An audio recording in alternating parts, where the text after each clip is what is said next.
All right, we're powering through. I tell you, every panel session gets better and better, and I am sure this one will be no exception. It is an absolute privilege and an honor to be able to introduce this next panel. I've had the real fortune of working with Gwynne Shotwell, I think since 2003.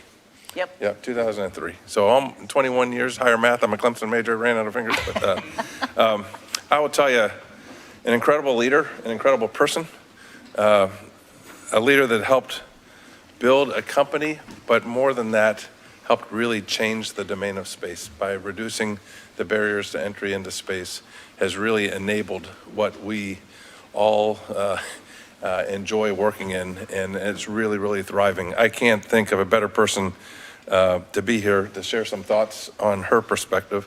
I'm grateful that you're here and looking forward to the conversation. Thank you. Thanks, Kari. Thanks, Jay. So welcome, Gwynne Shotwell, the President and COO of SpaceX. She doesn't do many discussions publicly like this, so it is really a privilege to have you here. Thank you for coming. I heard there'd be young guardians in the audience, so I had to say yes. We have several here, and so I'm going to encourage you all to ask questions, and I will get to as many as I can here.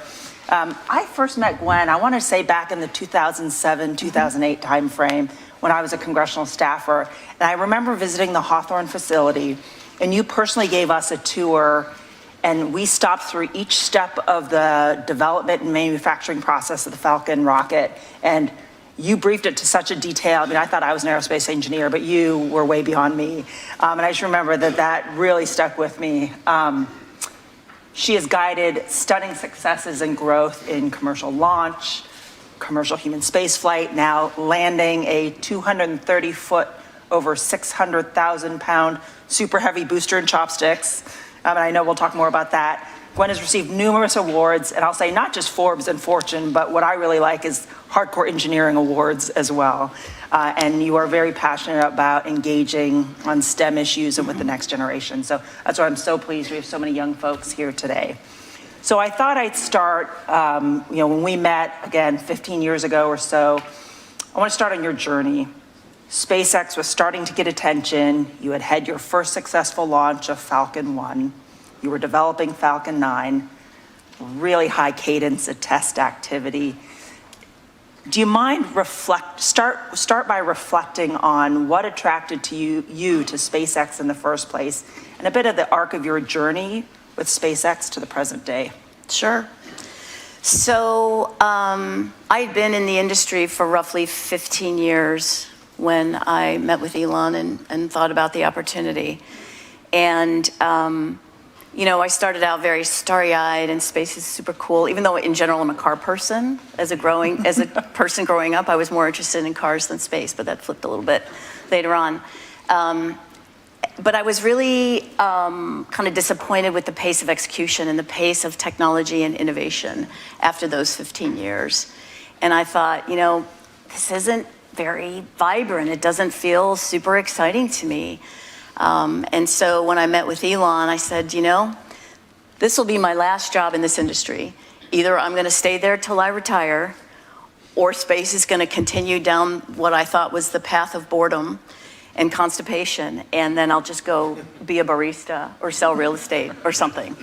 And so luckily it was the former, not the latter. I think none of the early folks thought that we would be successful. We certainly hoped we would be successful, and we were certainly all in on that. But it's a really hard industry to break into. It was then. I think it's so much easier now.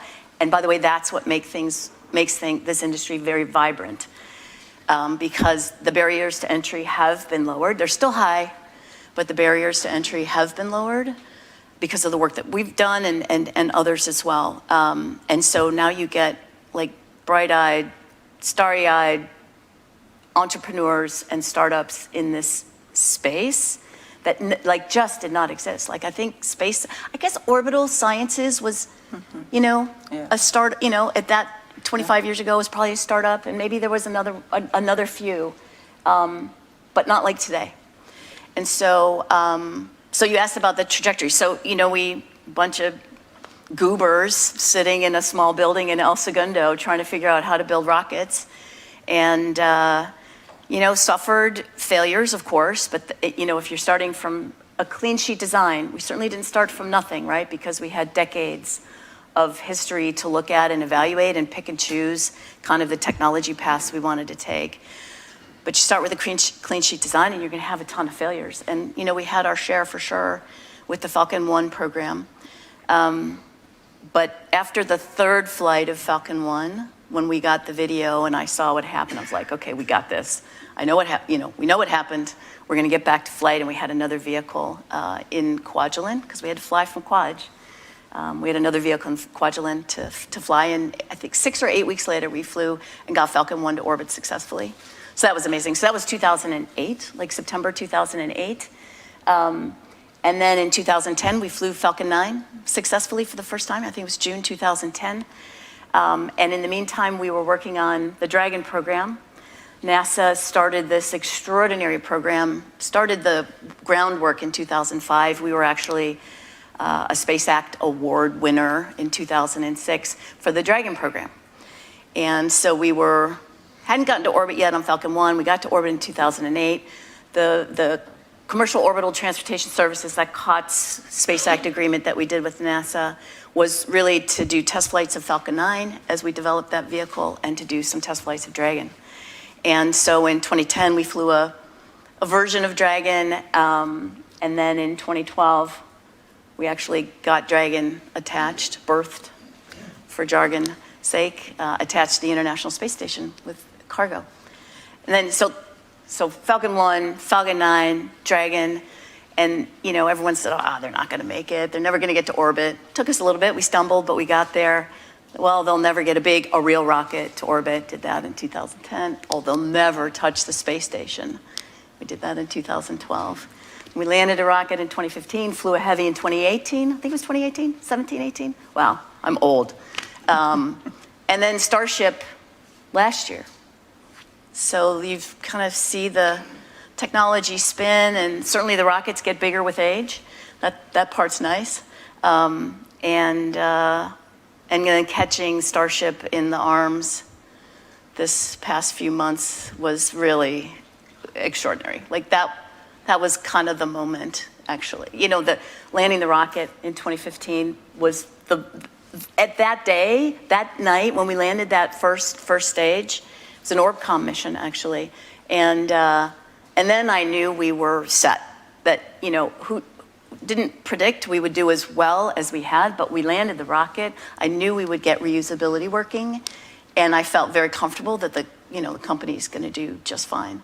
By the way, I don't know if you recall that flight, that was a brand new design of a vehicle that we launched. The previous launch, we failed, right? The launch just before that launch where we landed that rocket for the first time was CRS-7, a Dragon mission to space station, which we blew up on Elon's birthday, which was not a very good birthday present for Elon. Yeah, so we've had extraordinary success, and we hope to fly 136 times this year, maybe 175 or 80 next year, and we're gonna ramp up Starship as well. So for someone now that's been in this business for over 2 decades, that's disruption. That is disruption to our ecosystem. I mean, I think of it as acquisition disruption. You mentioned fast design, test, maybe fail, iterate, do more testing. Production disruption, Starlink. If I start doing the math, you're pumping out like what, 6, 7 satellites a day off your production line. Cost disruption. I like to, as I teach on the side, and I like to go through the math of, ELV was $180 million to launch 1 satellite. Falcon 9, 65 million to launch 50 satellites, so about 1 million. Starship is going to revolutionize that even further. So share how you approach disruption, how you approach these development programs, what were the unique ingredients that enabled them, how you think about risk, and how you think the government should think about this as well. Great, so that's a multi-part, and I'm old, so you're gonna have to coach me through A, B, C, and D. Let's talk first about risk, because I think there's a lot of lessons to be learned in managing risk. And it's all about managing risk. It's not avoiding risk. You need to, certainly you want to understand your system as much as you possibly can because, you know, the more you understand it, the less risks, the unknown unknowns are there, but they're always there. By the way, we still have issues on Falcon, and we've flown 400 times, like a lot of times. So understand the risk to the max extent possible. I think what's key is in the development phase, we push the limits in testing so that we break stuff so we know where it breaks. And if it breaks sooner than we actually want it, we want the system to be more robust, we know where it broke, we'll fix that element of the design and go back and push it again, and then another thing breaks. And so then you go and work on that until you end up with an incredibly robust system design. So you know, we have the luxury because development we don't generally do on a government program. We generally do development on our own. There are some elements of development that the government pays for, but I think there's a different risk perspective when you're, you know, using taxpayer direct dollars to fund a thing. You don't want to fail. That's where our headspace is right now, and I think that's a huge mistake because you learn so much from your failures. You don't learn a lot from success, except that one thing worked. That one thing worked. You knew that's what you learned. You learn from failures. You know that thing didn't work and you better go fix it. And the more failures you have, the more you understand your system and its limits. So we had that luxury. I really hope government procurement going forward embraces failure on development, not on operation. I'm not saying operational failures are okay, not okay. But you experience a lot of failures, fail fast, learn fast, make your design robust. And then your operational issues hopefully should be far less. So manage risk, don't avoid it. The safest, least risky flight or launch is the one you never fly. And then, you know, where would we be? You know, carving tools out of stone, you know, and lighting a fire with flint.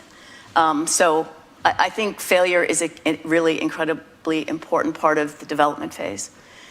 So that was risk, perspective. How about just unique ingredients? Unique ingredients. So one was we wanted to do development on our own dime so that we had the freedom and flexibility to run things the way we wanted to run and pivot. When we found something that wasn't right, we could pivot the design as opposed to working through, I mean, we all know how big government programs go and they're that way with purpose. And now what I want to do is get everybody thinking about how we can kind of flip that perspective and pivot. You see issues, pivot quickly, and have it be have the development process be like the high level stuff, the high level requirements obviously are set by the customer, but how you get there should be set by the company. And every company is going to have different genetics, different strengths, and let them find their way. And that was one of the extraordinary things about that NASA COTS program, that we had high level requirements. There are established set of requirements before you berth with the International Space Station and once you're on station. But other than that, we got to do things largely the way we wanted. And so it was incredibly important. I think we went much faster than I'm sure we went faster than, you know, we otherwise would on a more traditional program. So we're here celebrating the 5th anniversary of the Space Force. Talk about the evolution of the SpaceX and Space Force. Well, pre-Space Force, now Space Force partnership. Right. So I think we had a rough relationship early on with the Air Force. But we have, over the last probably 10 or 11 years, I think developed a really great relationship, frankly. I think it takes a long time to build trust. And I think we're finally there. I think last night's launch example, by the way, the RRT, Rapid Response, Tech Driver. What was the T? What's the T? Trailblazer. Thank you. Rapid Response Trailblazer was extraordinary. Space Force called and said, "How fast could you?" And we, how fast could you do this? And we did it in, I think, 4 months from the time we got the call to liftoff. Maybe 4 months and a few days because we had some bad weather, but it was roughly 4 months. And that's not something that the Space Force or the Air Force and SpaceX would have engaged in 10 years ago. So I think it's a really great example of the trust that's been built by working together. And that's, by the way, that's how you build trust, right? You work together, you fail together, you win together, you understand each other. Yeah, so I'm quite proud of how far we've come with the Air Force, now Space Force. Well, I'm going to start weaving some questions in because these are similar to some of the ones I want to ask, and actually these ones are better. This is from a Space Force civilian. So SpaceX transformed the national security space launch enterprise and is a model for innovation. What can Space Force learn from the SpaceX business operating model to enhance warfighting capabilities? And as you look at the Space Force, we looked at the last 5 years, but as you look forward, what do you see as some of those key challenges and opportunities for the Space Force? So reusability for sure has to be embraced, and the Space Force has embraced it. In fact, I think the Space Force has approved kind of longer lived items than some of our NASA customers. We've got a number of different NASA customers. So that's, I think reusability is absolutely key. If we're going to stay on top in space, it's all about reusability. It's just too expensive to fly the other way, and it's just a waste of resources as well. So embracing reusability, kind of embracing fail fast, learn fast on the development cycle, very important. And then I think the kind of the concept or the mindset of can do, and this sounds so old and like, I've heard that forever, but like really, there's so much that we can do. Let's try to do these crazy things.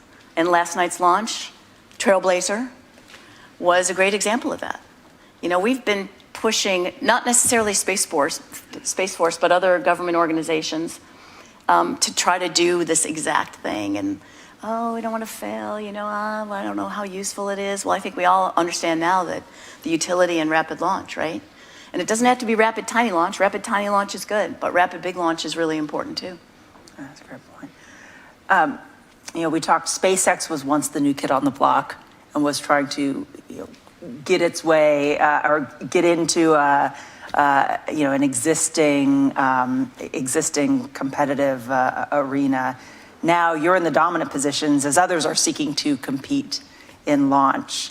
How do you think about competition and the state of the industrial base in your business area? You've got others now on your heels. So, I think people didn't take a hard enough look at us in 2005, 6, and 7, and probably regret that. And so we learned that lesson, and we make sure, we are moving hard, moving fast, moving forward so that we don't get complacent. We do worry about, you don't want to be in front, right? You want to be a fast follower so that you've always got someone to run harder and catch up. And so we are very focused on ensuring that we are not complacent and that we try harder. And, I think China is a formidable competitor. That's always something, to run to the cliff too. But also if you just keep charging yourself with harder and harder goals. Last year we wanted to fly 100 times. I think we flew 96. This year we wanted to fly 148. Well, it was 144 plus the 4 we missed last year. But we didn't get to 148, but it was still a good goal. I think we'll get to 136, knocking on all the wood. And next year, again, we want to fly even more. So just keep raising the bar on what you're trying to do. Turn your vehicles around faster on the pad. Turn your recovery around. We used to stay for days in port on the drone ship. Now the drone ship comes in, we offload the vehicle, and they head back out to sea because they've got about 3.5 hours to get back out to catch the next rocket. So you just keep pushing the limits, and that's how you stay kind of in fighting weight, I think. And that cadence is so revolutionary in our industry. Yeah, and Elon's like, we gotta launch 1,000 times a year. Like, okay, gotta figure that out. But that will be with Starship, not Falcon. Well, and you mentioned China, and I want to hit on competition with China. The Department of Defense describes China as the pacing challenge. It is both a commercial and a national security competitor in space. SpaceX right now has that first mover advantage, but China's doing all it can to quickly develop its versions of Starlink, its versions of Starship. How do you look at strategic competition with China, both from a national security and an economic perspective? So they are a worthy competitor. They are worthy of our attention. I have enormous respect for the Chinese. Their work ethic is extreme and extraordinary. They work incredibly hard. They're very focused. And all parts of their government support.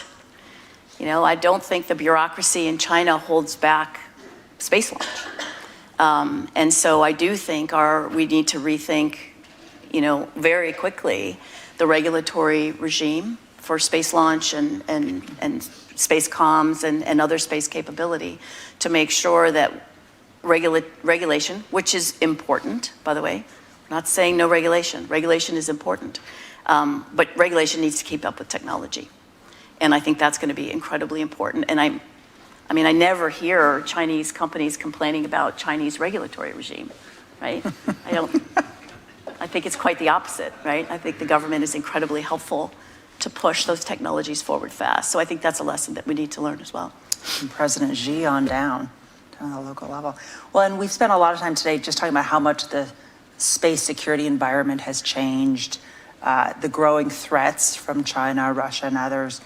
You have a lot of assets on orbit. How are you dealing with that, with both the growing, I'll say the benign threats of just much more stuff in orbit, risk of collisions, but then also those malicious threats in space? And what's that role that you see between, say, your company and the government? What does that look like? So, you know, there is plenty of things and elements of that we are not privy to, right? We do have a small and valiant cleared team, but most of the SpaceX employees are not cleared. So we try to find ways, with customer support, of course, to do things out in the open, and then only do those very specific things behind closed doors in the proper rooms.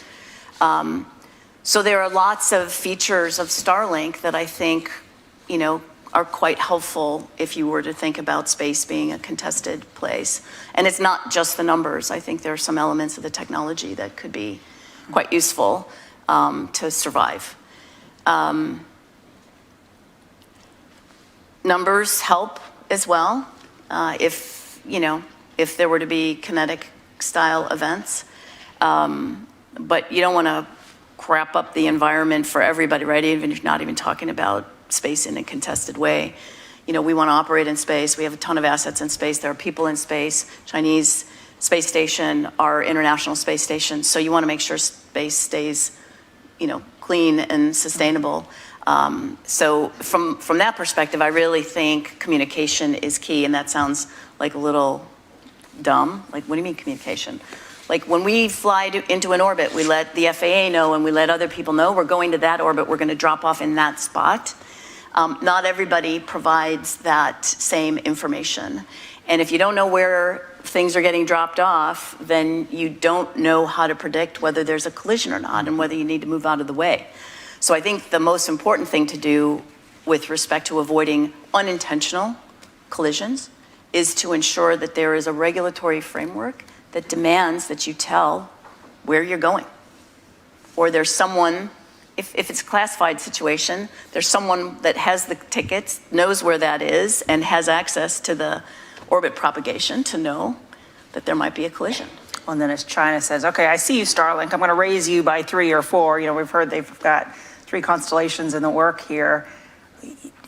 Do you think it's feasible for the U.S., whether it be government or for the commercial sector, to engage in a dialogue with the Chinese? We should engage in dialogue with the Chinese, 100%.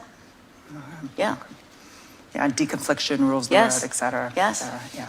So they're flying a lot, we're flying a lot, yeah. Everybody that's flying a lot. And then, you know, the one satellite that loses its propellant capability that can't do anything, hopefully it comes in quickly. But then we all have to avoid that piece too. So communication is really key. Right. So I want to ask you about Ukraine. Some have called Ukraine the first commercial space war, in large part due to Starlink and really its power to keep people connected, whether it be governments, whether keeping the military connected with each other in the outside world. I'm going to do 2 parts here. I often get the question, so I'm going to throw it out here. on this assertion that Starlink turned off services in Crimea. Can you help us set the record straight there? But really, let me broaden it and say, what are the lessons that you're learning from Ukraine? So first of all, have good passwords on your systems, right? So that you don't get hacked right away and take the entire, that wasn't us, by the way, that didn't happen to us, it happened to others. But jokes aside, what did we learn from Ukraine? First of all, they needed help and we leaned in and gave them a lot of help. But then we found that this is a commercial system. It was built for commercial purposes. Not that, military can't use it for, their comms and moral health and morale and welfare and those kinds of things. This is a commercial system. And we had no intention of being in the middle of conflict. We didn't want to be in the middle of the conflict. That's between governments. That's not between commercial companies and governments. So to get your first question, let's be super clear. We never turned off comms in Ukraine, never turned off comms in Crimea. Did not, okay? Let's get past that. Isaacson was wrong. That book, wrong. I still get asked that in print. question. Yeah, he was wrong. So we didn't turn off the system. I think the Ukrainians are incredibly thankful for the work that we did for them to keep their comms up and alive. And I'm not sure there's another company that did as much for Ukraine. I say personally, as if a company is a person, but SpaceX did more for Ukraine than any company I can think of. So we are certainly not Ukraine's enemy. Well, I remind folks too, when I'm asked that question, that the important thing is, you get a company on contract and then they abide by the terms and conditions of that contract. Yep. But I think what you all were doing was really leading forward and providing really a capability without strings attached. But Ukraine is in many respects, I'll say the kind of the tip of the iceberg in the different conflicts that we're seeing around the world, and then the role that space can play. So with space capabilities, especially commercial space capabilities, playing a more publicly visible role, whether it be in Ukraine, Israel, Gaza, we can think about various Taiwan and Indo-Pacific scenarios. And U.S. companies and space business leaders are being increasingly put in the middle of geopolitics and military conflict. So how do you see the role of the private sector evolving in this geopolitical environment, in warfare? What are your thoughts on that? I don't think companies should be involved directly in warfare. That is a nation-to-nation thing. And if a commercial company has a product that is going to be used in that way, then it's up to my government to say, okay, let me buy that and I'll give it to these guys, or let me buy that and I'll use it over here. But I don't think commercial companies should be in the middle of a battle. I'm not saying they don't have products that are useful. I'm saying that that's a military to military or government to government thing. And you're there to support. Beyond national security, I think what these commercial capabilities are really opening our eyes to is just a lot of different applications and uses than maybe we had thought about before. So disaster relief, other kinds of things. Can you talk about some of those areas? Yeah, Starlink has been an extraordinary tool for disaster. In fact, I'm not sure there's been a disaster, natural disaster, weather disaster, where Starlink hasn't come in and saved lives, or at least saved people's, you don't know that whether your spouse or your child or your parents are alive. Helene was a perfect example of that. I do think disaster relief, I feel that that's very different from kind of military situation. I do think commercial companies should lean in strongly and heavily on disaster relief. I'm on the board of a company called Polaris, and they had hired some helicopters, and they were picking up the Starlink kits, pallets of them, and dropping them off in towns in the mountains to get people communicating. But, the government did in the end come in, but we were there kind of faster, and just because it was just easier to mobilize. So I do think commercial companies should play in disaster relief. That's just the right thing to do. Great. I'm going to ask a couple more questions here from the audience, and then I'll jump back to mine. You know, SpaceX, startup company, go fast. You're now a very large company. There's a question here from a CSIS intern as well as a Space Force individual. So from a corporate cultural perspective, how do you, I'll say, combat conservatism and risk aversion that infects an organization over time? Or how do you ensure that you don't become that big bureaucratic organization, that you stood up a culture really to do differently? So there's a number of things about our culture that I think help avoid that situation. One is just having these absurdly ambitious goals that get harder every year. It really keeps you on your toes. Fight hard for the technology path, fight hard for the win. We wanted to launch 148 times this year. We're not going to get there, but we're fighting for every last launch. You know, we really want it to be 136. Hopefully it is. And man, the Falcon team is fighting for that. So absurdly ambitious goals, fight hard to achieve them. You don't always, if you aim super high, you're not always going to get there, right? But you want to fight as hard as you can to come as close as you can. We also have a culture of significant feedback. We are hard on our colleagues. You know, generally it's the negative feedback that gets carried through, but there should be positive as well. But if you're doing something and you're holding your compatriot team back, we expect that team to tell the team that's holding it back, like, dude, like, you can't do that this way. We need you to fix, you can't do that because you're killing me here and we can't meet our goals. If you're doing that, because I can't do this. So there's a lot of feedback at the company. We do counsel out a lot of employees, roughly 10% a year. And it's not because they're bad people. It's just SpaceX is not a culture that works for everybody. And if you don't like continuous feedback, and if you don't like running a marathon, if you want to walk a marathon, you probably don't want to work at SpaceX. And I don't mean that like literally, right? But it's a very kind of hard-charging environment. So absurdly ambitious goals, kind of a very, I don't want to say aggressive, but a very vocal, mouthy population. And by the way, I get mouthed too. Like, my kids didn't sass me, but my employees do.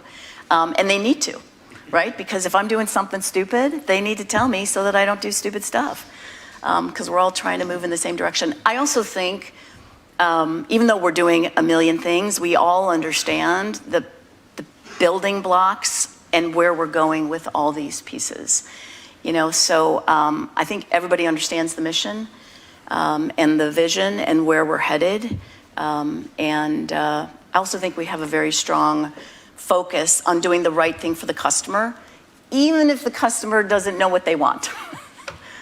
Yeah, by that way, that feedback, we do that with our customers too, which was probably why it took us a long time to be in a place where we are with the Space Force, because government customers say, this is the thing I want and you should go do it. And we're like, well, is that really the best way to do that? Or is that really what you want? How about if we do this? And because we always operate under firm fixed price, right? And if if we could do something better, faster, maybe less expensive, we're going to bring it up. And most of our customers are cool with it. They know when to say enough is enough, just do what I say, and we will do that. But we push our customers pretty hard too. Okay, so you mentioned big, audacious goals. Yes. What gets you most excited about the Starship economy? I am most excited about Starship because this is the vehicle that is going to allow true human space exploration. True. Like, Dragon is great. It was an incredible machine, but it's 4 people in a minivan, for days. You can't stop and get a Slurpee. You can't get out of the minivan, right? So Dragon is not the thing. It was a great capability. Obviously, we're still flying Dragon, and we will continue to do so until our customer doesn't need us to anymore. But Starship is the vehicle. It can carry cargo, it can carry crew, it can carry crew and cargo, it can land on the moon, it's going to land on Mars with cargo and crew, moon, cargo and crew. Go pick up, you fly a satellite, you deploy a satellite, it's not working, go back and get it, bring it in the bay, work on it, release it, or bring it in the bay, bring it home. Like, that is the ship. And I am very excited. I won't see it in my lifetime. My children won't see it in their lifetime. But I want this population, I want humans to be able to travel to other star systems, not just the moon and Mars. You know, Mars is fixer-upper planet. Probably not going to be great when you get there, right? Probably people are going to be like, wow, I spent 6 months coming here. Really? I want to go back. I don't know. But I want to find more planets like Earth, like cool planets to go live on and meet other sentient beings or whatever they are. That's why I like SpaceX, because Starship, some version of Starship will be that ship. Well, and Starship, and you can correct me if I get these stats wrong on Starship, but one of the ways I like to explain it to folks that maybe are not familiar with the launch business and some of our numbers is Starship is advertised as being able to carry a payload of 100 to 250 tons. And I say a blue whale is 140 tons. So this thing is just massive. It's massive. And I just wonder, I mean, can we even imagine right now what something like that will allow us to do, either for things here on Earth or, as you mentioned, Moon and Mars? It's a big rocket. And when it lifts off, it looks like a high-rise New York building.